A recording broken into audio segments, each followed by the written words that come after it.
Hey guys, it's Reese here. We're just standing up at the top of Huber's deck. We were expecting a bit of a lull at about midday today.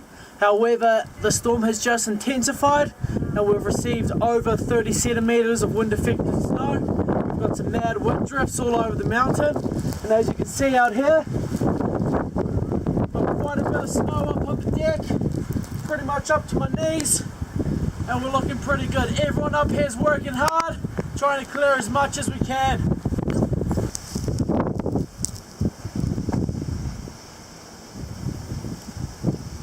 It's looking good, getting lots of snow, ready for when we open again.